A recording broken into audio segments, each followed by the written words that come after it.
This is episode 12 of Design Discipline, a conversation with Volvo Cars innovation leader Timmy Ghiurau and AI and augmented reality entrepreneur Carlos Calva. We recorded this conversation with a small live audience at Timmy's workspace, the open innovation arena of Volvo Cars, which is a multi-disciplinary platform within the company that prepares for a diverse range of futures and great uncertainties. Timmy has been a good friend of mine since we met a couple of years ago at a design event in Sweden, and Carlos is an old friend of Timmy and one of the most brilliant people that I've ever met in my life. Both of them are experts in virtual reality, augmented reality, and other forms of three-dimensional interactive experiences in the digital world with competences spanning design, engineering, and business. Together, they have a massive range of creative experiences too, as Timmy has been active in the worlds of music, fashion, art, and culture, while Carlos has been building projects for some very interesting and impressive clients that include NASA and multiple branches of the US military. Between them, they have brought to this conversation some incredible insights pertaining to the themes of our conversation: the metaverse, AI, and NFTs. These are the three trends that dominate the technology discourse today. The metaverse promises to deploy the graphics and interaction technologies that we use in gaming and entertainment towards business applications and everyday needs. NFTs embody value, identity, and symbolism that is digital native and metaverse-ready. AI promises immense convenience and creative possibilities in the digital world. But how far have we come towards realizing these promises today, and what is on the horizon? How do these technologies serve the needs and desires of human societies like safety, prosperity, diversity? How are established companies like Volvo integrating these trends into their business? These were some of the topics that we covered in this wide-ranging conversation that runs for over an hour, so feel free to use the bookmarks that you'll find in the description to jump around, and head over to our website and sign up for a membership if you haven't, in order to view a transcript of the conversation at designdiscipline.com/OIA, short for Open Innovation Arena. Now, before we get to the conversation, I should give you a heads up about two things. First, I think this conversation is best enjoyed as a video or viewing the visuals on its webpage. We refer to a lot of projects, technologies, and gadgets, and we have visuals in the video and on the web which actually show you these things. I, as a designer myself, have found these to be very informative and inspiring. So if you're listening on the podcast, I do recommend that you check out the video on the webpage at designdiscipline.com/OIA. Second, to produce the recording, we had planned to work with the director of photography, but we had to change plans at the last minute, and I had to do everything myself. So the video and audio of this episode is a little experimental. And approximately 15 minutes into the conversation, the audio quality actually improves a lot. So bear with us on that one, and I hope you enjoy the more experimental style that I had to pull off on my own.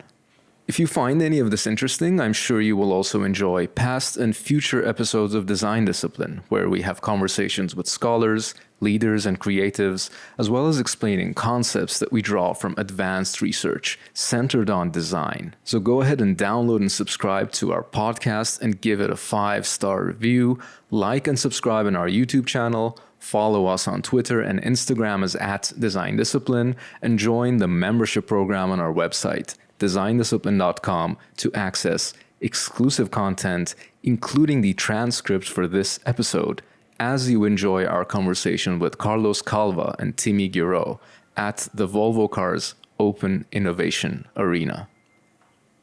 So how did the two of you meet? Like, what are you guys even doing together these days?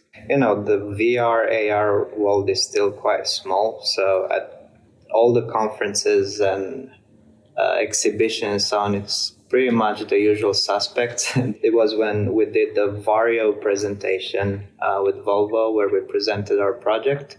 We met at an expo really briefly. Carlos really wanted to try it out. He told me about the aerospace cases and asked a few complex questions. And like, okay, so you know a bit more than the average people at the conference. So we started to talk, and then when we with Volvo went to MIT hackathon, and I was like super jet lagged going to sit on a bench. I was like looking for coffee.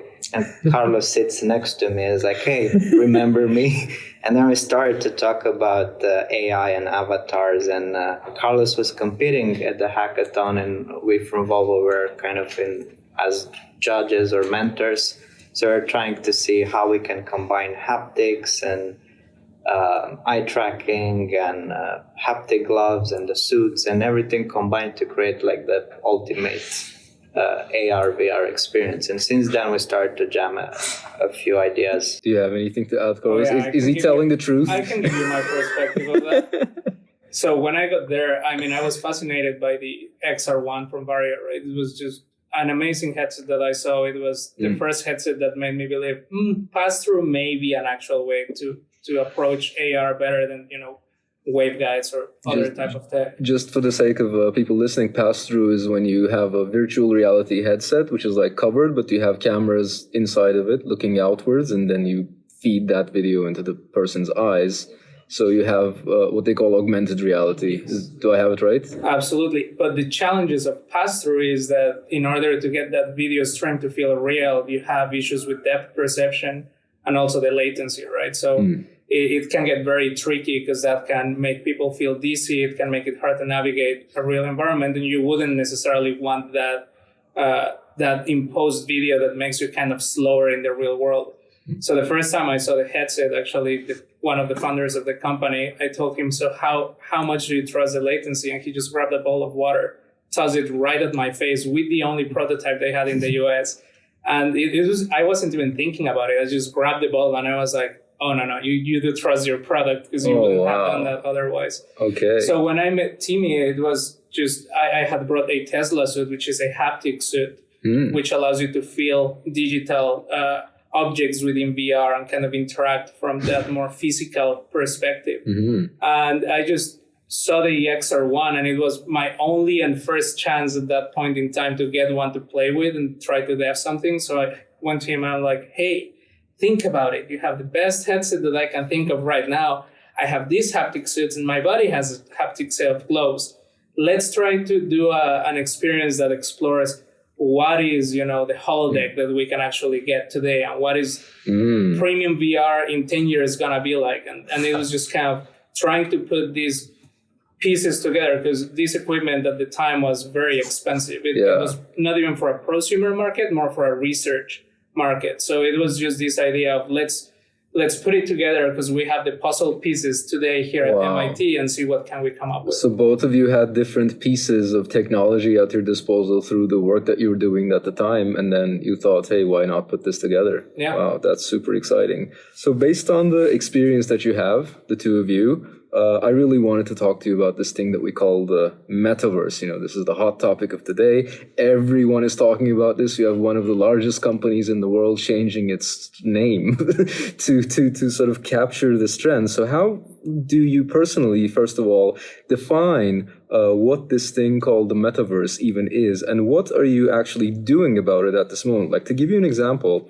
what I tell people is that the metaverse is about taking all the computer graphics and interaction technologies that we've been developing for years in the context of like entertainment and games and so on, and animation and arts, taking that and using that for serious purposes, for business. So just like you enter a virtual world and play World of Warcraft, you play Minecraft or whatever you want to play, you can now actually go in there and have a business meeting or design a car or do city planning. So it's really actually fertile ground for design, especially. And that's very exciting to me. What is your language to describe what's happening here? And what are you excited about in this space? And what are you doing about it? Metaverse doesn't necessarily need to be really connected to VR, XR, but it is a transition. It is where the whole VR and XR area was dreaming to be. It has a lot of definitions, like everything from being the next internet to bringing like the physical and digital world to a level where it kind of has the same value, or you as a person have a digital value as your avatar or representation in that space. So it is connected with the transition to Web 3.0, like the new creator economy. Some people say that metaverse is the next society.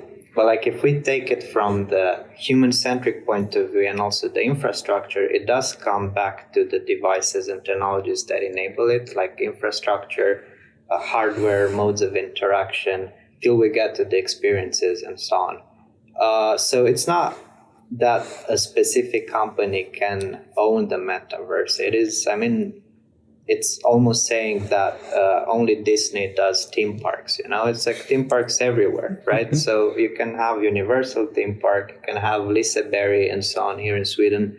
In automotive, we played with virtual content like since the 80s. Like we had like big cave systems and domes and like those magnetic field VR headsets. They were really clunky, and for automotive to do a transition like that, it's quite easy because we do rely heavily on, the CAD models, 3D models, and it is part of our work when we design and develop cars. It's here where we are today in innovation arena. We are looking beyond the car, and so we are using these tools to, design better cars, make it more efficient processes here and there in R&D and research, by being able to evaluate the concepts early on. But we also need to look in the future, like, can we actually play with these topics? Can we actually focus on storytelling, on experiences? I'm going to get back to some of those topics. There's some super interesting points that you made. What's your take on it, Carlos? The way you frame it is interesting, but it goes a little bit targeting enterprise. And the metaverse it can be both social or gaming enterprise. If you go back into game design and you talk about things like World of Warcraft, you have these nodes, right? You have World of Warcraft, Diablo. You have these different ecosystems that are split from each other. And then the metaverse is almost this mesh that can connect them all and aims to have this easier transition between one node to another. So I think that's why, it's the metaverse is kind of playing on this multiverse type of construct where you can actually create an economy that does not lock your entities or your assets or what you build in one of those places into a singular, entity. And that's one of the issues that has happened. VR Days, we had a conversation about what are the potential risks with the metaverse. And it was about what happens when you spend a lot of time in a game and you basically build your own persona there, you gather a lot of assets, you have an emotional attachment to those because you've actually put some of your lifetime to get them.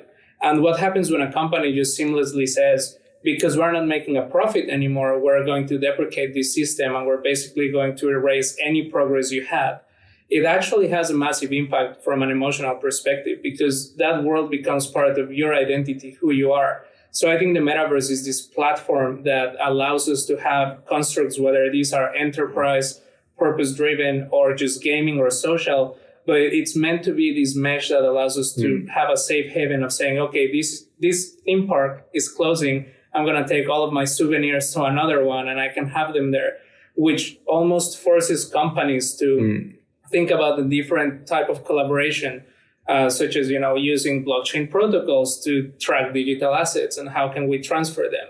I know we're going to be covering some of those topics later. So I think the metaverse is a little bit higher than just a use case construct. It's more of an infrastructure play that allows us to build on top of that for different reasons. What are some projects out there today? It could be your own project, but it could also be other people's projects. What are some of them that are actually getting these results, realizing some of these promises today or beginning to realize them? Can you give concrete examples of how this is happening out there?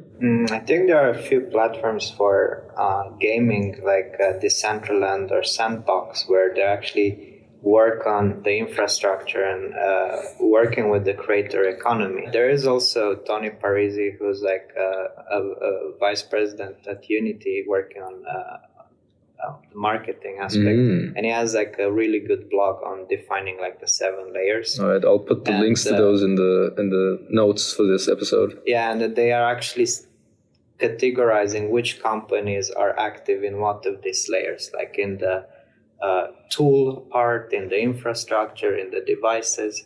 But I think Decentraland and Sandbox has a really interesting model.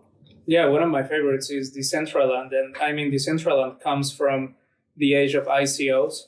For those that are not crypto enthusiasts or haven't been following that for too long, ICOs was initial coin offerings, which similar to alternative coins that we see today, people would be able to come up with a white paper for a purpose-driven coin. So Decentraland started by creating this virtual world that would basically leverage the value of their cryptocurrency on the available amount of land as the finite kind of a tangible per se asset that the value was placed upon. And you would be able to purchase one of these parcels by first purchasing their cryptocurrency. And it was in the beginning, I was surprised. It was a pretty good white paper, but I saw their Unity repo and it was, just kind of like, are you guys kidding me? Like, anything looks better than this. And as the ICO market just kind of exploded, we saw it collapse. We saw, the typical bubble burst that we see in financial markets. So in the beginning, you actually looked into the engineering of the project, the code of the project, and you didn't think very highly of it at that moment. It wasn't impressive from a technical perspective. And Okay. I think, that shows a lot about the development of startups is that whole concept of don't wait to be perfect. Just get it out there and test it. And over the past, 6 years or so, I think they've grown to become this very interesting project where now you have an ecosystem of people working there. They actually have a casino where we're hiring people to act as the avatars within the casino to provide services. And Atari created a virtual arcade. And there is a company, an NFT company that just recently got acquired by Nike, and their offices are right beside the Atari arcade. So you start to see this microeconomy, this microverse on its own, start to flesh out, and how an economy just starts to basically emanate out of the interactions between people. And it's not just people pouring money into that, but you actually now have some individuals who can work from home directly serving other users as part of, one of these establishments that have been built in this place. And similar to Decentraland, Sandbox is a very similar experience that just now saw a pretty big amount of funding coming through them. And they also have a crypto token, which obviously went higher up in value with the whole Facebook turning into Meta and the metaverse buzz. So I think those are really interesting projects to follow. I'm going to zoom into some of those topics that we were talking about now. Especially this what you said about architecture and interoperability and value in the digital space. So this trend of everything becoming digital kind of translates to a lot of new kinds of objects which are native to the digital. So they are born in the digital. And I actually remember, Timmy, we were talking about this last year when we recorded another conversation for this university course that I was teaching. And we were talking about how to design virtual reality, where you were suggesting how the laws of physics, for example, don't really apply. So we don't need gravity, for example, in virtual reality. And now it seems to me that the laws of economics also don't apply. So digital assets have literally broken the charts this year.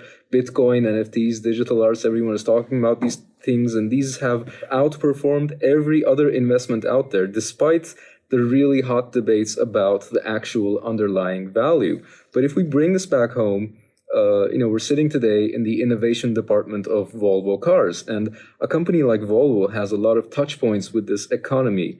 You actually invest in other companies, other innovations out there. You have branding and marketing functions which must be in touch with the culture of the day. You offer services like car sharing, where the core functionality actually relies on digital identity and digital ledgers. So my question is, at Volvo and at the industry at large, in the ecosystems that you're involved in, what are you taking seriously when it comes to these trends around digital native constructs like NFTs? So are we looking at the future where Volvo will be selling NFTs of digital cars for our avatars to drive in the metaverse? Is that where this is going? And I'm sure that you have discussed this somehow in the company. What I'm curious about is, when you talk about this, is this a joke that you laugh about? Or is it like an actual business possibility that you're evaluating? But concretely, what are the things that you laugh about? What are the jokes? What are the things that you take seriously? And how do you actually discern between the two? What is a framework that you bring in here? You know, we talk about Volvo vision, like freedom to move in a personal, safe, sustainable way. When we started the innovation arena, we were playing with the thought, what about freedom not to move? And this was before COVID. We were laughing back then, of the thought, what if that can be, another track that we're looking at. And we're thinking about virtual meetings, how to, as an aspect of sustainability. But a lot of people, for instance, at VR Days, people were saying that the metaverse is a more sustainable, like sustainable fashion, sustainable transport and so on. But it's not necessarily like that. I mean, some of these digital experiences, they have bigger footprint, huge data centers and servers that are running somewhere under the ocean that consume a lot of energy for you to play Decentraland, for instance. People usually forget about those. Huh? Yeah, exactly. Yeah. They forget like the whole chain, right? But like as ideas with NFTs, like if we are about to look into it, of course we need to take is it safe? Is it sustainable? How can we, Volvo as a company, make it safe, or like safe metaverse, like probably cybersecurity or like aspects like that.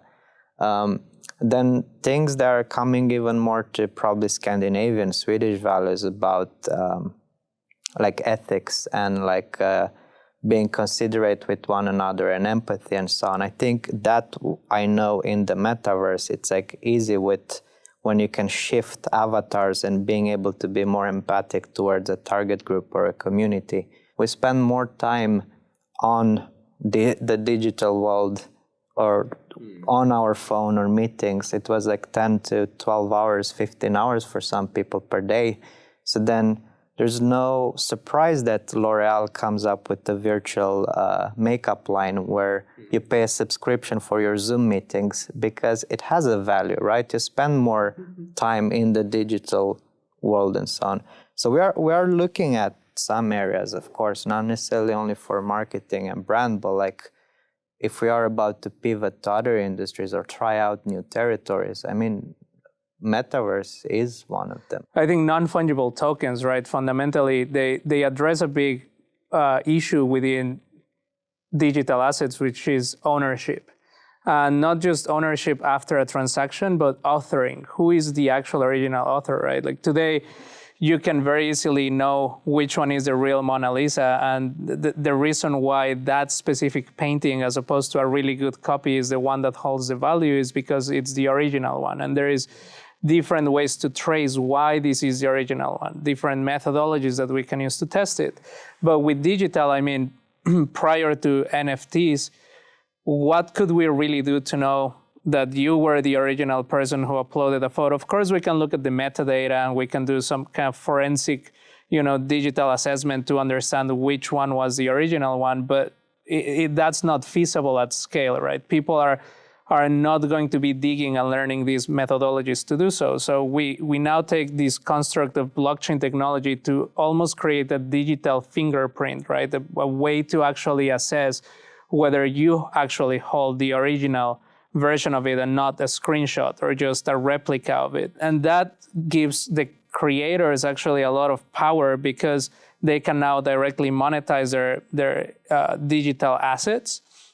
They don't necessarily require this crazy infrastructure themselves to try to go and do it. But we're also seeing prices of the so-called gas fees, which is what you need to release an NFT within a blockchain, just go up, which also makes it really prohibiting for certain people. It's not like a 15-year-old can just go and make a pixelated art type of thing and just go and put it somewhere. They now require a certain degree of investment. So there needs to be a belief from that individual to be able to get that digital art piece within that ecosystem. And I think that's very powerful because we do see digital ownership, especially in a construct like the metaverse, where if we look at it from a more immersive perspective, so VR, I mean, we see Meta and other companies talking about your VR hub, your VR house, right? And a big thing with personal space is personalization, right? Is you want to feel like it's yours, so you add small things here and there. And I think being able to have that thing that makes you feel unique that makes you feel like it's truly your little corner within the metaverse, your micro verse, right? That's where NFTs become really, really interesting. There is obviously, right now they've exploded and there are trends within that niche that we could argue, are these sustainable? But something that Timmy and I were talking is what makes NFTs art? It's not just, art is not just a construct of beauty within a canvas, but if you look at some of the really successful projects like Bored Ape Yacht Club, it's just these faces of apes, right? That people are using all over Twitter and their profile photos. But what makes people be actually attracted to it? Is it just the craze in value that you can make some money out of it? I actually think it goes beyond that. If you look at them, they have hundreds or so of characteristics that were procedurally generated, which in its own, that means there is a digital beauty within that algorithm that, they try to run and do these 10,000 prints over and over until they liked it. So you cannot just have a single artist, do 10,000 designs and then say, I don't like them completely. Let's do it again. And then they play to this kind of pop culture essence, right? You have the little twisted cigarette and you have the mohawk and you have this Terminator eyes. So they're playing within culture. We have subgroups, right? We have the rock stars and the punks and the pop culture. And they really tapper on making the community that now has this kind of identity or unique identifier that it's digital, but also it's unique. It's the original one. And people are even using it as kind of a part of the ability to enter a club, right? It's kind of like a way of validation, which could also go wrong, by the way. But yeah, I think that's the interesting part of it. The sense of belonging and having those perks, because one aspect with NFT is those smart contracts, where you can actually program and change dynamically perks and access to things, which creates communities. And I was talking with you guys that I've been to Slush in Finland in Helsinki at this startup conference, and I was surprised how they were dealing NFTs like it almost like a fashion statement. In order to get to a club or an investor meeting, you had to have this NFTs on your phone and you had to show it at the entrance. And people were trading and their values went like crazy. And it's like, wow, this is actually happening. I only read, one thing is to read on Forbes or Business Insider about it, but one thing is to actually see it in action. And I was like really surprised how advanced this, kind of community-based, but also not even sense of belonging, but humans do have this need of association, like the group identity aspect. Like I'm often related to a specific fashion style, or that I am a VR nerd, or that I work for Volvo. There are some aspects that people know me for, or that I have the round glasses and so on, right? So I want those elements to be represented in the virtual world as well. So therefore, I would pay for my glasses on my virtual avatar, so I'm recognizable. If I want to be recognizable, if I want to completely be a fox so people wouldn't know who I am, that's possible as well. I was reading something recently. It was in a book that I was reading where this guy was talking about some kind of marketing and entrepreneurship. He was talking about the difference between an audience and a community. And I think these NFTs, these projects that you were talking about, have a lot of community value in them. And the difference between them is an audience is the people that show up to see a particular person, a particular performer, or a particular work of art. Like Mona Lisa has an audience. You go to the museum to see it. A community is a group of people that show up for each other. So you're not there necessarily to look at the painting, but to like hang out with the other people that enjoy the painting as well. And it's an interesting sort of play on like putting the community at the real center of it, and sort of having like this digital native, pure community value constructs. That's kind of very interesting to me. And I think that is one of the reasons why it may achieve sustainability, because one of the biggest questions that everyone has with NFTs is it sustainable? I mean, at the end of the day, Like in terms of the projects themselves enduring, or do you mean in terms of like environmental sustainability? environmental sustainability, I think, is a completely different question. I don't think many of the blockchain protocols that these technologies are riding on were created with the intent of such a high frequency in trading, which then means you need to create more blocks on a blockchain to keep ledgering all of these, to keep track of these. So I think that's a different question. But I mean, sustainability as a marketplace or as an economic play, at the end of the day, monetary systems are nothing but belief systems, right? When you have a community that is large enough that believes in the system, whether it's enforced on them by, say, a government, right? So the change from trade of salt and spices to, a coin-based system that was based on alloys and then based on paper and based on just a digital number in your bank account, then very similar to that, if you have enough communities that kind of keep the flow of this new type of asset as a means to actually achieve trade, and that it has a value in it, that's what can make it sustainable, is if enough people actually believe in it, not for the means of just getting a quick buck out of it, but if people actually manage to establish it as a belief system where I do believe having, my personalized avatar or a painting in my VR home, or be part of just a community that goes to explore these museums within metaverse constructs like Decentraland or Sandbox, then I think that adds some long-lasting value that can then create this new node of an economy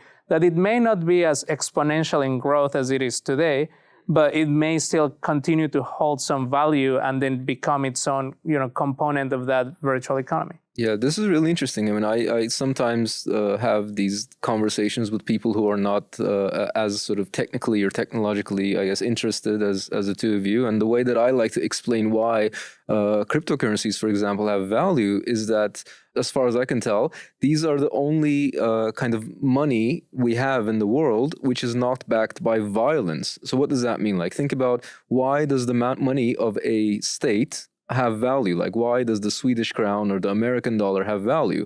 It's because if you live in that place, you're expected to use that money. You have to keep your books, your accounts. If you're a business, in that money, you have to pay tax in the currency of the state in which you live. And if you don't do that, they will literally come and take you away. Like, you will go to jail if you don't pay your taxes. Or if you refuse to use that money, you will not be able to exist in that society. You will, at the end of ultimately at the very end of the play, you will be physically forced to use that money. And that's why they have value. That's how the value is preserved. But cryptocurrencies like Bitcoin or whatever are purely positively motivated. They are purely, the value is purely based on the people's belief, and it has actual value. Like, I say to people that Bitcoin maybe is the only currency in the world that has real value. It's the most real currency out there. But concretely, before we move on to some of the other topics that I have in my notes, are you personally, or as part of some of the companies that you work with, some of the ecosystems that you're part of, doing anything that capitalizes on these ideas at this moment that you can talk about, I guess? Because I know that you guys do a lot of things that you can't really talk about on the air. There are some projects around NFTs or virtual real estate. I'm heavily involved in virtual fashion. Like, people ask for my expertise because what attracted me to automotive was there was like super traditional industry, and I wanted to see how can we bring like these new emerging tools and like the creative mindset to disrupt the industry. For me, it was surprising to see some of the slow processes and so on. But then when you look at architecture or fashion, those are even more conservative. Like, in fashion, to move from pen and paper to an iPad was like, it's still hard to convince designers, that they can do so much more on an iPad. Then, from iPad to 3D to VR, that was like a big step for them, like on an advisory level, it took like years to convince, but it comes also to universities that if they teach these tools or so on. And I was a bit frustrated, like, why is it so hard also for automotive to move from clay models to VR and so on? And I realized that knife and like the clay model and that whole process, you know. And if you switch from that physical craft of carving, of drawing, and you go completely digital, it's like this dissonance of, or like kind of, it feels that it loses its value in the process. Humans are multimodal beings by nature, right? Like from the moment of birth, we spend a lot of time literally looking at our limbs and learning how to use them. And whenever you lose that haptic feedback, I mean, we cannot just replace it with the vibration of a controller, right? Because when you get these artists that do craftsmanship and they can sometimes even close their eyes and continue to go just by the feel of the blade, you know, going through the clay and just making those lines, and you don't get those feelings. So there is a sense of craftsmanship that is lost, which means there is also a sense of control that you are losing, right? There are great tools for modeling and there are great tools for sculpting in immersive experiences, but nonetheless, you don't have the finesse of the craftsmanship that you get from the analog world is not directly transferable, right? It's almost, you need to learn how to use these tools again to get to that level of finesse. And that's what creates this dissonance. And it makes it hard for people to just jump from one to another. Lately, I've been advising an architecture firm that is based in Mexico City. And it's an amazing company. It started in Mexico City a few decades ago, and it's grown to LA and now Monaco. They do designs for mega yachts, the interior design. It's beautiful work. And one of the things they were talking about is they do these amazing experiences on rendering to show the work they're gonna do. And then they wanna pass it onto VR. And they wanna use things like Unreal or Unity to do, you know, hyper-realistic rendering in real time. And the pipeline is so different. So you have these 3D artists that are working on platforms that are CAD-driven, making hyper-realistic renders that simply end up spending way more time trying to replicate their work in immersive platforms for real-time rendering, that it just doesn't justify it, right? They just fall back onto their craft. And I think that's one of the issues, is that people tend to miscalculate the effort that it takes to move from one medium to another. When I got deeper into VR or AR, I just saw it as this is another screen, is another medium. It's just the delivery system is different, but when you move from a medium to another one, there is gonna be, you know, affordances that you have to deal with.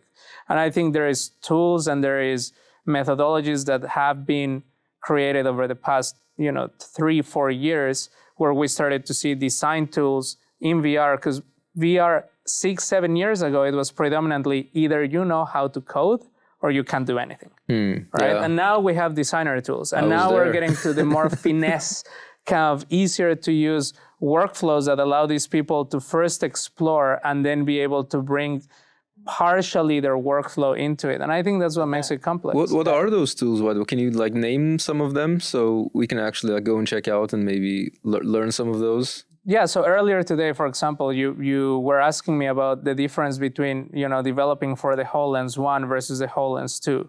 And in the HoloLens 1 days, it was very complex. You had to do a lot of dirty, low-level coding work to get menus to work, to just upload a 2D sprite into a game engine like Unity. Just to upload the program into the HoloLens, man. That was And insane. Today we have these workflows with like MRTK, which is a mixed reality toolkit that Microsoft created, that now they've also opened to other platforms like the Oculus Quest and other VR platforms. And you have all of these libraries of interactions and menus and how to use them. And now they've integrated, for example, Figma, which is one of the most, it's probably the most used UX UI tool right now. Yeah. And that means me as a creator within a 2D construct can actually take part of my work, leverage that, and test it out. Then we saw things like Reality Composer from Apple, which is basically this UX prototyping tool, which allows me to very quickly, just have an idea in AR without having to go to a game engine on my phone, take a couple of snaps, get a 3D model down, and just place it somewhere and do a few sequences. When I tap a button, it appears here. If I tap this other button, it moves around. And like that, you can get an idea. It is this concept we're pursuing past, just pen and paper, but you are seeing it in the medium. We also have volumetric tools, volumetric capture, that if you have a phone with a LiDAR sensor, you can use to actually take a 3D model of an object, quite seamless with your phone. We were actually playing with it a couple of nights back with some friend of ours that are in the industry, and they hadn't really seen the process. But you can now actually take a 3D model of, this sofa, crop it, pass it into USDZ, which is Apple's proprietary format. And then within 5 minutes, I can send it to someone else. And without having to download an app, when they tap on a link, it will open their browser, the camera, and they can see that 3D version of it. Wow.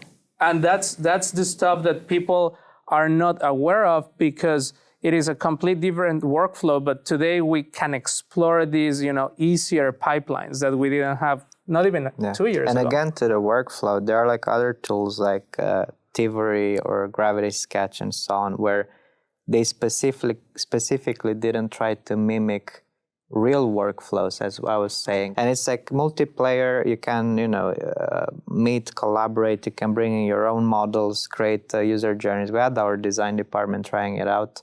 I'm not a big fan of it, but like when you try to mimic a real process too much, like doing it in VR, it loses its purpose. So you're actually doing double work, right?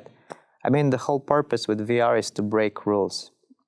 Flip a car in the air, make it as big as possible, get inside the exhaust pipe, or, be an element in the battery and try to understand it work in, so you can do so many things. Like we were talking in the previous episode where I want to draw in the air and I leave the pen here and I can pick it up back from the air. It's like that whole flow enables you to do so many other things instead of, mimicking like the real processes or like laws that apply to the physical world. Wow.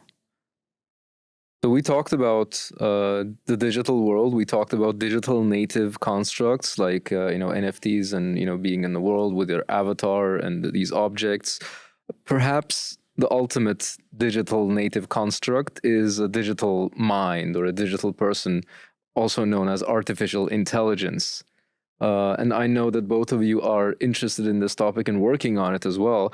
What are some of your projects where you are utilizing AI? And exactly what kinds of like models, algorithms, data sets does that involve, particularly in connection to these topics of digital worlds and 3D and virtual reality and the metaverse and so on? Since I come from the gaming industry, you always had to create those NPCs, like non-playable characters. They're kind of part of the story. They're like this AI systems that you interact with, when you play against the computer, or like that they are part of the story and so on. So like to program those complex behavior trees that they respond to your input, I was always fascinated about it. And some of those elements, of course, they translate, for instance, to simulation, for self-driving car training and so on, where you want to capture to see, various scenarios like traffic scenarios or, on highway and parking lot and so on. So you can transfer some of those gaming principles and even using the same tools to simulation and like things that we're doing for production. Then the other element, like I was always fascinated about human behavior and how little does it take to fool the human brain, to make it not realistic but believable. And that's why for me with Vario, when we were doing the project... Vario is the company that makes the super high-end VR headsets. Vario does like the most advanced headset in the world, and we've been collaborating with them since they're like early startup, and Volvo invested in them. What was interesting there is to see like we placed a virtual car, you could see your own reflection and shadows and lights in it. And then we had the same real car next to it at a conference in Copenhagen. And I could actually make both disappear and appear. So people were starting to be confused because they thought that that's the real car because they touched it. But when they saw that it disappears in the same way as the virtual one disappears and it appears again, they started to be confused. And every time I asked them, okay, now you can step in the car, me knowing that it's virtual content, I would just go through the door and just sit in the car because I don't get haptics.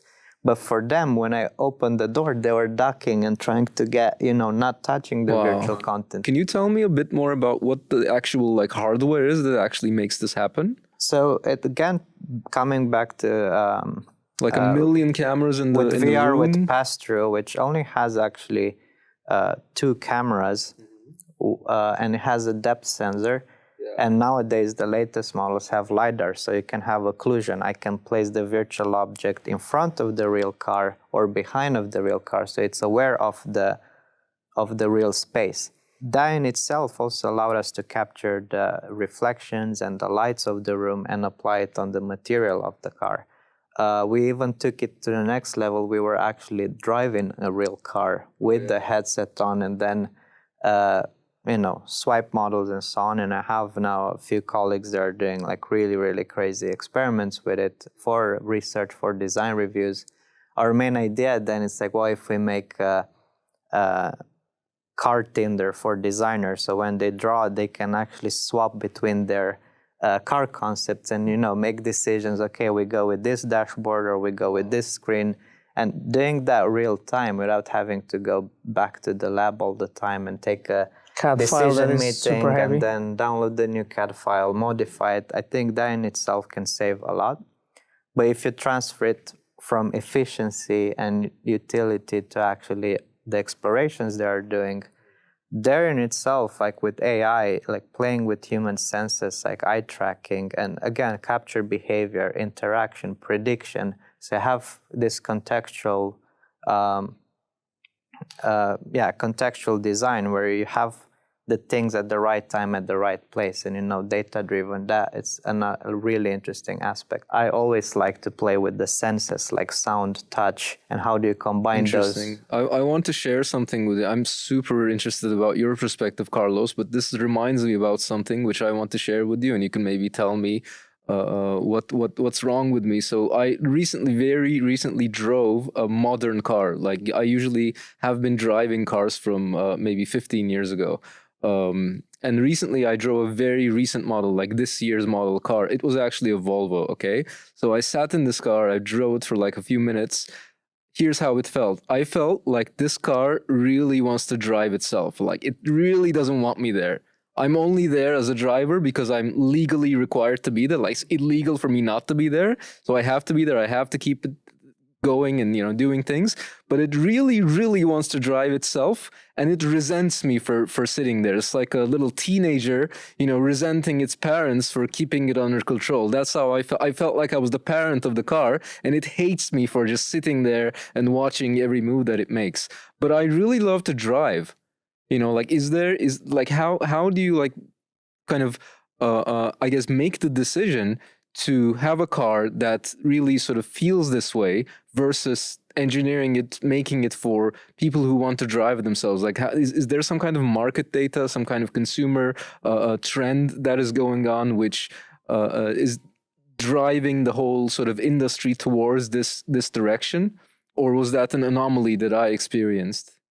I think it's a mix of answers here. Like, I mean, there's always been this strive for efficiency, right? And we as humans, by design, we're not efficient, like in bigger systems and bigger scales. And also when it comes to safety aspects, like most of accidents happen because of human error.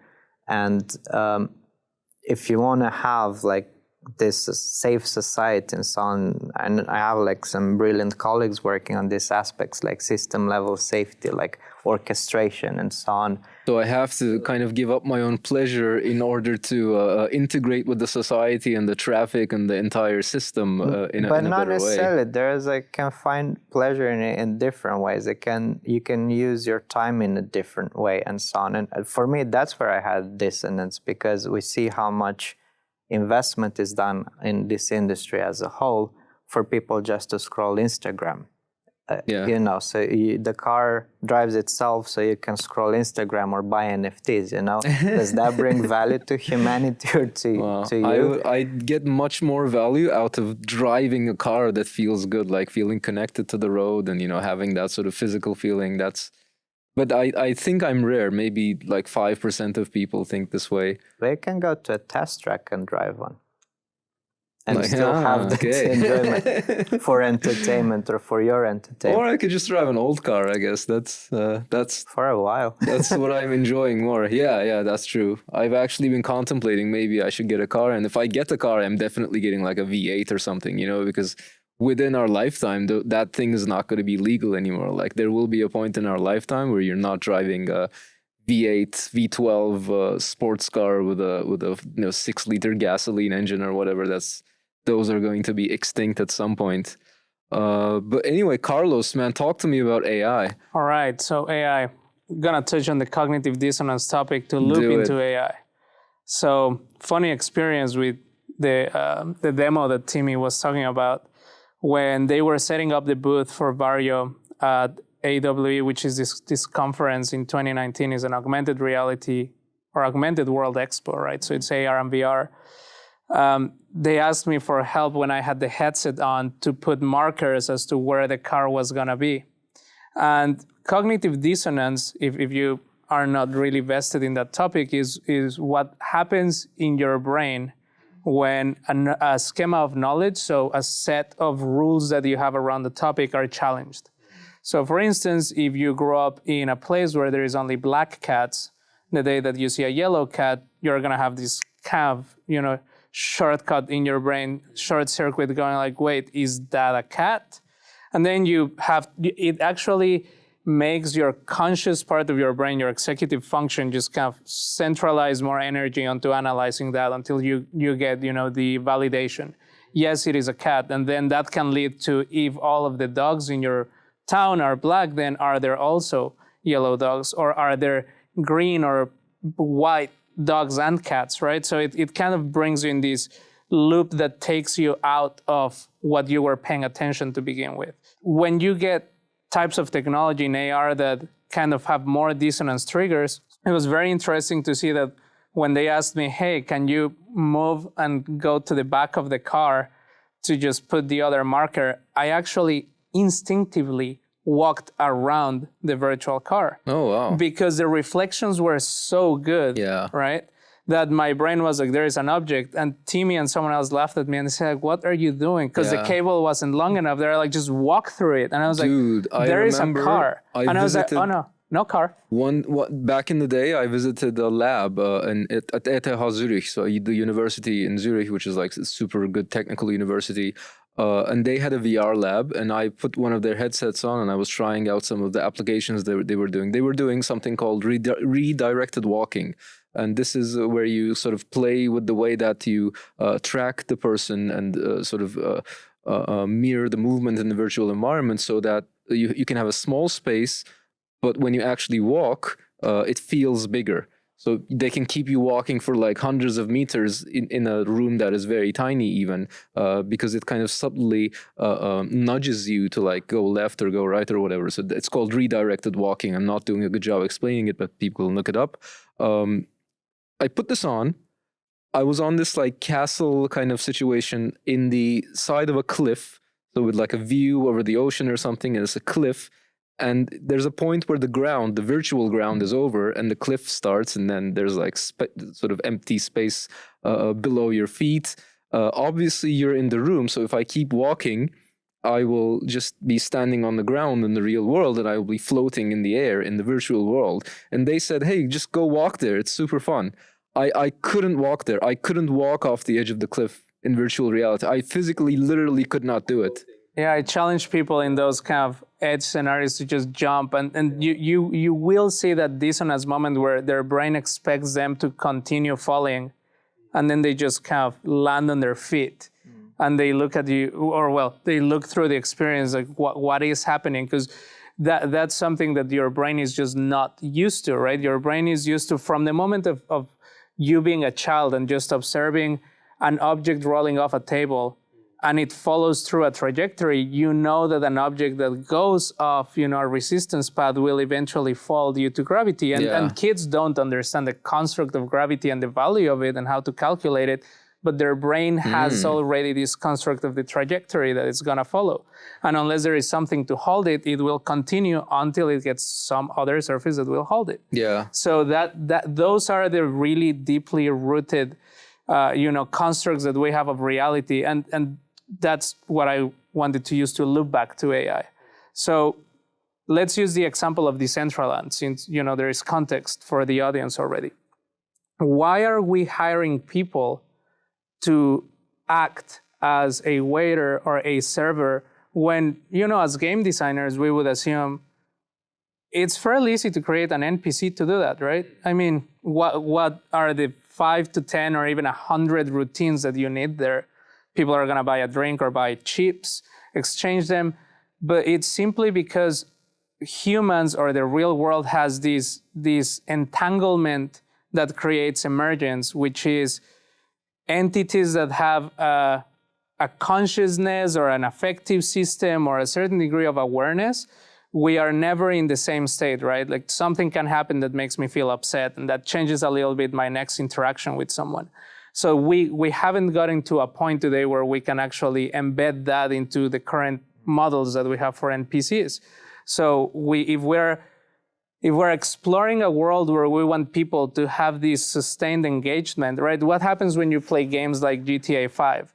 How long can you play with the NPCs that act as cops before you get bored and you need to go and play with the gangsters, right? You eventually get to see the entirety of that decision tree and its limitations. And it's very quick.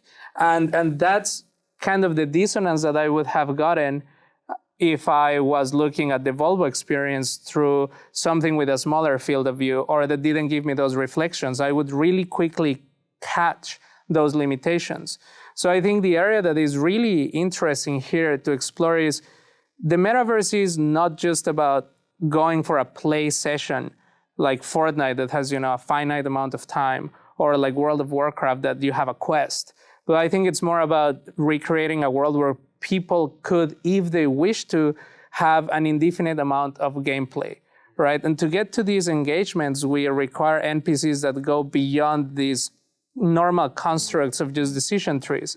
The real world is fun because there is emergence, right? There is things that we can control. They just happen and pop, and it makes it interesting. And it happens through self-diverging agents that interact with each other constantly. I know that this is actually part of your work, that you're involved in developing these kinds of agents, these kinds of AIs. What kinds of models, data sets, technical infrastructures do you actually utilize for this? So we're first looking into replicating models from affective neuroscience, right? So, and from behavioral psychology and psychology models that are used to depict personalities in people. So like the big 5 personality model and different psychometric assessments.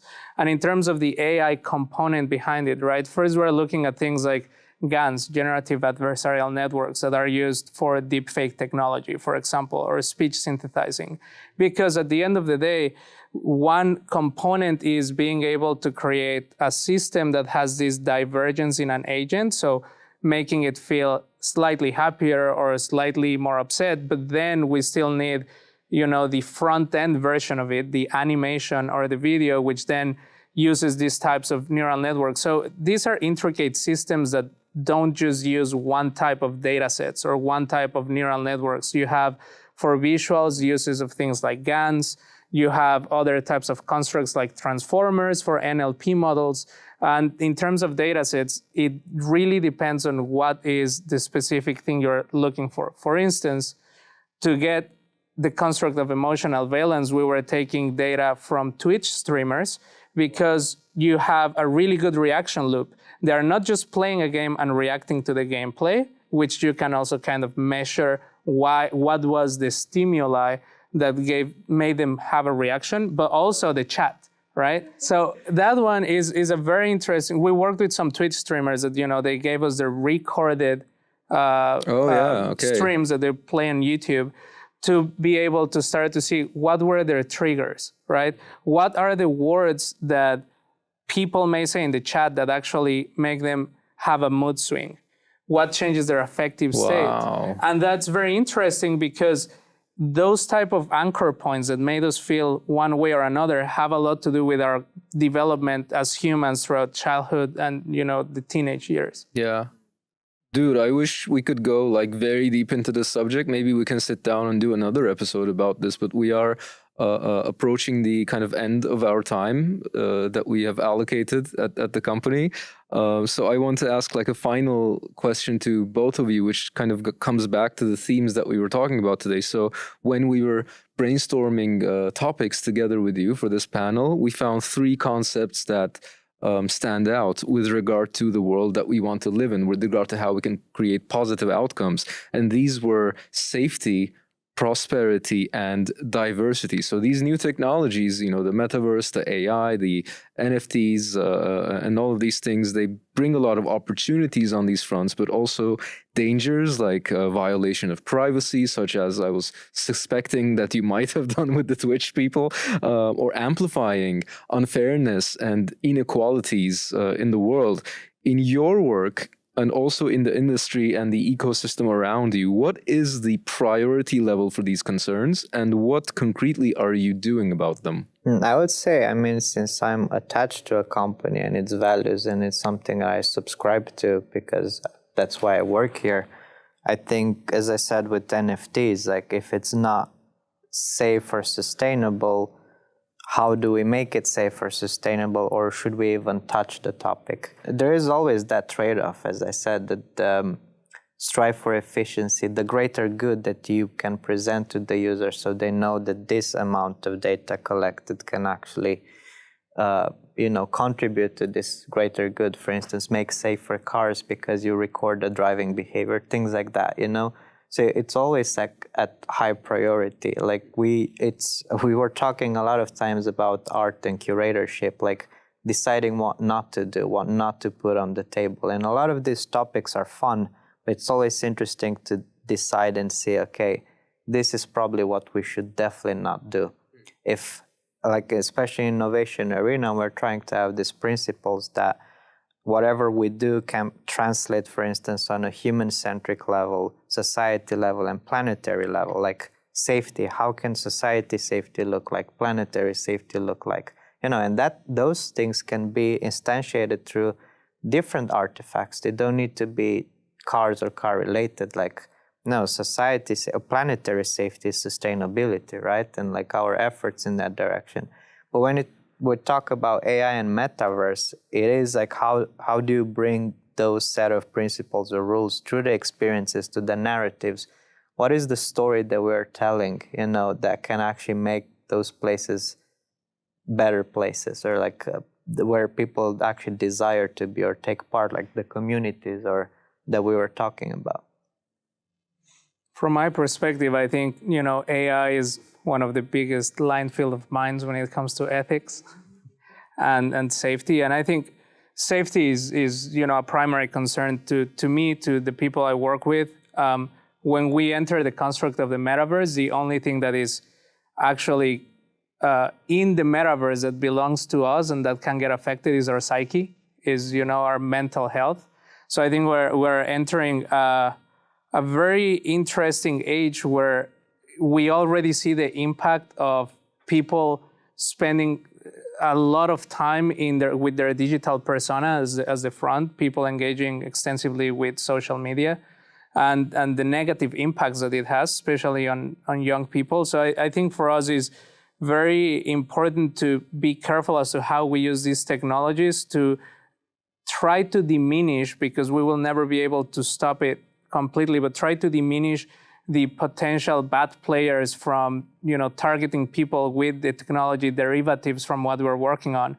And part of that is how can we turn the table and use deepfakes for good? So for example, I want to collect your data as to what you react to, not because I want to try to target you in a better way, but simply because today we live in an age of kind of fast food of technology, right? Like you can kind of go to McDonald's and Burger King and kind of remove pickles or add onions, meaning that's kind of what UX is. We're still just guiding people for what is the best purpose of our product as to what we believe is the best end result of what their need or where their need is going to be met. But the reality is, if I don't understand you as an individual, not just as a component of a subgroup, right? Not just as a bucket within a psychometric kind of population, then I don't really know how to service that. And if we can actually understand you better and get to empathize a little bit more with you, your current state, right? Just as simple as this. If you are down today, can I actually stop pushing ads to, just not make you loop into something more negative? Can I give you content that I know has a higher chance of actually making you feel, if not better, at least amused, right? At least get to that point. That we don't do that today, but that also has the ethical challenge of, do I want people to read my emotions? Well, what if we don't know it's you? What if I use deepfakes to, in real time, actually change your face to someone who's completely synthetic, and then just, put you in a completely unidentifiable way that cannot tag you to the real user? So I think there is a lot of constructs that we need to explore where we stop thinking, and I said this at VR Days, we stop thinking about the user and actually realize that the user is people. And if we see them more as people and not just the user of my product and my use case and my solution, but how does that actually impact them as people, as human beings, beyond the use of the product? And I think that's why safety for us is, one of the key areas. Incredible, man. These are so interesting ideas. Unfortunately, we don't have as much time as I would like to today to go super deep in them. But I will do a bit of homework after this live session. I will try to find a few more resources about the things that you're talking about and insert them into the notes that we have on our website and that accompany the episode on YouTube and the podcast. Thank you so much, guys. This has been super enjoyable for me. I really look forward to having many more conversations with both of you on camera and off camera as well. And thank you very much for having me today in your super interesting space, the innovation arena at Volvo Cars. You have been listening to episode 12 of Design Discipline, a conversation with Volvo Cars innovation leader Timmy Ghiurau and AI and augmented reality entrepreneur Carlos Calva.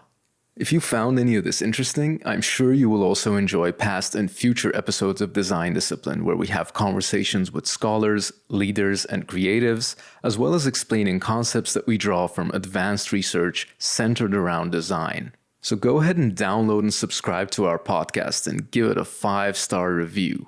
Like and subscribe in our YouTube channel, follow us on Twitter and Instagram as @DesignDiscipline, and join the membership program on our website, designdiscipline.com, where you can access exclusive content, which includes the transcript for this episode.